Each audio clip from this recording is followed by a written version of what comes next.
Iran যদি এই অবস্থা হয়ে যায়, তাহলে আপনার কি মনে হয় যে সৌদি আরবে বসে থাকবে? কারণ সৌদি আরবেও জানে যে একদিন না একদিন হয়তো ইসরায়েল আমাকেও অ্যাটাক করতে পারে।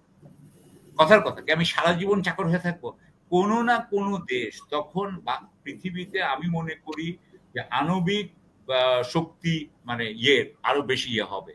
আমাদের দেশের রাজনৈতিক নেতৃত্ব সবসময় সামরিক বাহিনীকে কিন্তু ভয় পেয়েছে, সেনাবাহিনীকে ভয় পেয়েছে। ফলে তাদেরকে কিন্তু সবসময় কিন্তু একটা নিয়ন্ত্রণের মধ্যে রাখতে চেয়েছে এবং এমন ভাবে করতে চেয়েছে যে এরা যাতে কখনোই যুদ্ধের জন্য প্রিপেয়ার্ড না হইতে পারে, এরা যাতে দুর্বল হয়। একটা ফাইটিং ফিলসফি থাকতে হবে এবং ফাইটিং একটা কমান্ড স্ট্রাকচার থাকতে হবে। এটা যদি না করা যায় তাহলে কিন্তু উনারাই সব ঠিক করে নেবেন কিভাবে আর্মিটা হবে বা এয়ারফোর্স হবে বা নেভি হবে, উনারাই তো এটা ঠিক করবেন। কিন্তু আপনি তো উনাদেরকে সেই স্বাধীনতা এবং উনাদেরকে সেই আপনার যে রিসোর্সেস আমি বলতে চাচ্ছি সেগুলো তো দিতে হবে। রাইট, রাশিয়ার ইঞ্জিনিয়ার ইরানের ফোর্ডো নিউক্লিয়ার সাইটে রয়েছে, তাদের কি হবে? রাশিয়া কিন্তু তাদেরকে সরায় নাই। সুতরাং যদি হয়ে যায় আপনার স্যার যেটা বলছেন যে নিউক্লিয়ার অ্যাটাক যদি হয় ইরান আর বেগিং ফর মার্সি। আমার মনে হয় যে ইরান ইজ নট, আমি কয়েকদিন আগে যেটা বলেছি কিন্তু কয়েকদিন আগে বলেছি যে তারা তারা করবে, তারাই কিন্তু চাচ্ছিল পিস, কিন্তু আমি মনে করি না যে দে আর বেগিং ফর মার্সি। আমার যেটা মনে হয়, আমি কয়েকদিন আমার যেটা সোর্স আমি একটু বলে রাখি, কারণ মিস্টার ফরহাদ চৌধুরী মনে করতে পারেন আমি কোত্থেকে জানলাম। কারণ আমি যেটা দেখছিলাম, আমি জন মিরশাইমান যিনি শিকাগো ইউনিভার্সিটির প্রফেসর অফ পলিটিক্যাল সায়েন্স, উনার থেকে একটা কথা শুনছিলাম এবং এটা গ্লেন ডেসিয়ান বোধহয় উনার নাম। উনি একটা নর্থ স্ক্যান্ডিনেভিয়ান একটা দেশ, সুইডেন অথবা নরওয়ে ইউনিভার্সিটির প্রফেসর। উনার একটা পডকাস্ট আছে, সেখানে আমি শুনছিলাম জন মিরশাইমারের। সেখান থেকে আমি পাচ্ছিলাম, কারণ জন মিরশাইমার কিন্তু ওয়াশিংটনের খবর জানবে। সে কিন্তু একজন রিয়েলিস্ট, সে কিন্তু আমেরিকা পন্থী, সে কিন্তু পন্থী না, সে ইসরায়েলি পন্থী নয়। তার একটা বই আছে ইসরায়েলের বিরুদ্ধে, ইসরায়েলের বিরুদ্ধে না, ইসরায়েল যেভাবে কন্ট্রোল করে আমেরিকাকে সেটার উপরে তার বই আছে। একমাত্র তিনি প্রথম তিনি বই লিখেছেন। এখন সুতরাং আমি ওই হিসাবে উনার থেকে বলতে চাই যে আমার মনে হয় যে যুক্তরাষ্ট্র এতটা সোজা হবে না। তো যাই হোক, আমি শেষ করি যে আমি মনে করি যে যদি এটা হয় আপনার, আপনি যেটা বলছেন, এবং এখানে একটা জিনিস রাখতে হবে যে যুদ্ধ যদি আমেরিকা যদি জয়েন করে, তবে আমরা যেটা হবে, এটা আরেকটা যেটা হবে সেটা হচ্ছে কি যে এরপরে কিন্তু অন্যান্য দেশ, আপনি জানেন কি জানেন না, ইরানের মতো দেশ সে কিন্তু আপনার ইজিলি নর্থ কোরিয়ার থেকে নিতে পারত নিউক্লিয়ার ওয়েপন্স এবং নিউক্লিয়ার মিসাইল সহ, কিন্তু সে কিন্তু এটা নেয় নাই। এবং তাদের এটা কিন্তু নেয় না। কিন্তু সাপোজ যদি ধরেন আজকে ইরান যদি এই অবস্থা হয়ে যায়, তাহলে আপনার কি মনে হয় যে সৌদি আরবে বসে থাকবে? কারণ সৌদি আরবেও জানে যে একদিন না একদিন হয়তো ইসরায়েল আমাকেও অ্যাটাক করতে পারে। কথার কথা কি আমি সারা জীবন চাকর হয়ে থাকবো?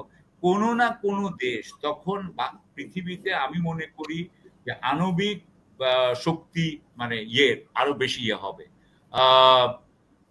ওকে, অলরাইট, আমাদের দর্শকরা খুব ভালো জানেন পুতিন 600 বাড়াচ্ছে। 600 যেহেতু বাড়াচ্ছে, তার মানে হচ্ছে যে এটা হচ্ছে উনার ওয়ে অফ সেইং যে আমি ইরানের পাশে আছি। এবং এখানে আরো কাজ হোক, ফোর্ডোতে আরো কাজ হচ্ছে নাকি, তার মানে কি 600 যদি পাঠায়, তার মানে কি যে ওখানে কি এখন নিউক্লিয়ার ওয়েপন তৈরি হবে? উনার কি এখন তিন গুণ জোরে উনারা কাজ করবেন? যাই হোক, সেগুলো ইন্টারেস্টিং এটার মানে হইতে পারে অর্থ যে আর্মির ব্যাপারে, সামরিক বাহিনীর ব্যাপারে আমরা কি লেসন নিব। তো যেহেতু আমার এখানে একটা চান্স পেলাম বলি, আমরা আসলে একটা কলোনিয়াল আর্মি, আমাদের কলোনিয়াল সেনাবাহিনী। তো কলোনিয়াল থেকে এটাকে মডার্ন করতে হবে, অর্থাৎ এটাকে একটা শিল্পোন্নত, ইন্ডাস্ট্রিয়ালাইজড, আমি মনে করি, আমি ছোট্ট করে বলতেছি, ইন্ডাস্ট্রিয়ালাইজড টেকনোলজিক্যাল একটা আর্মি আমাদের দরকার। আমি কিন্তু স্যার বললেন হচ্ছে ট্রেনিং এর কথা বা অনেক লোকের কথা, আমি লোকের তো আছেই, সেটা আমি করছি না, কিন্তু আমি দিব এই জায়গায় সবচেয়ে বেশি জোর দিব, আমাদের নিজস্ব ইন্ডাস্ট্রিয়াল ক্যাপাসিটি থাকতে হবে, টেকনোলজিক্যাল ক্যাপাসিটি থাকতে হবে। আর আরেকটা জিনিস আমাদের খুব ইম্পর্টেন্ট, সেটা হচ্ছে কি যে আমাদের দেশের রাজনৈতিক নেতৃত্ব সবসময় সামরিক বাহিনীকে কিন্তু ভয় পেয়েছে, সেনাবাহিনীকে ভয় পেয়েছে।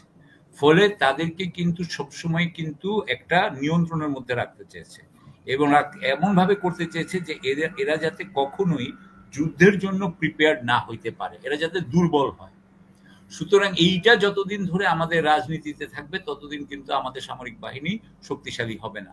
সুতরাং আমাদের যেটা যেভাবেই হোক রাজনৈতিক একটা সংস্কার আছে, এটা এখনকার লম্বা আমি যাব না, কিভাবে কি যাব না, কিন্তু জাস্ট এটুকু বলে যাই যে আমাদের আর্মির নেতৃত্বের, সেনাবাহিনী বলতে আমি সশস্ত্র বাহিনী বোঝাচ্ছি, সশস্ত্র বাহিনীর নেতৃত্বের মধ্যে একটা ফাইটিং ফিলোসফি থাকতে হবে এবং ফাইটিং একটা কমান্ড স্ট্রাকচার থাকতে হবে। এটা যদি না করে তাহলে কিন্তু উনারাই সব ঠিক করে নেবেন কিভাবে আর্মিটা হবে বা এয়ারফোর্স হবে বা নেভি হবে, উনারাই তো এটা ঠিক করবেন। কিন্তু আপনি তো উনাদেরকে সেই স্বাধীনতা এবং উনাদেরকে সেই আপনার যে রিসোর্সেস আমি বলতে চাচ্ছি সেগুলো তো দিতে হবে। তো আমি এটা বলতে চাই। আর দ্বিতীয় কথা একটা নিয়ে বলতে চাই, সেটা হচ্ছে ইরানকে কি বাংলাদেশে সবাই আমরা জিতিয়ে দিচ্ছি কিনা। আমাদের পক্ষপাতিত্ব আছে, এটা স্বীকার করে নিতে হবে যে ইরানের ব্যাপারে আমাদের পক্ষপাতিত্ব আছে।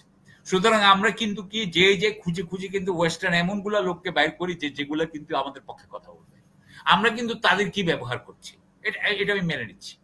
কিন্তু আমার কথা হলো যে আমরা আজকে যা যা বলেছি তার মধ্যে কি কোনোটা কি আমরা মিথ্যা কথা বলেছি? আমরা কিন্তু যা যা বলেছি চেষ্টা করেছি যে বাস্তবতার নিরিখে এটা দেখার জন্য। হ্যাঁ, আমি মনে করি যে আমাদের কাছে খুব একটা গোপন ইনফরমেশন নাই, কিন্তু আমার মনে হয় না যে আমরা কোনো মিথ্যার আশ্রয় নিয়েছি। সুতরাং সেই হিসেবে আমি বলবো যে আমাদের ইন্টারপ্রিটেশনটা কি বায়াস? ইয়েস। এটা কি একদম ফিকটিশিয়াস? নো। এটা কি ইনঅ্যাকিউরেট? না, অ্যাকিউরেট অন্যরা বুঝবে। কিন্তু আমার মনে হয় আমরা স্যারের কথা, স্যার তো অবশ্যই, আমি জাস্ট আমার মনে করি যে স্যার এবং আমরা দুজনই চেষ্টা করেছি রেশনালি এবং যতটুকু পেরেছি প্রমাণ দিয়ে আমাদের কথা বলা। প্রমাণ ছাড়া আমরা কথা বলি নাই। এটুকু বলে শেষ করতে চাই। ধন্যবাদ।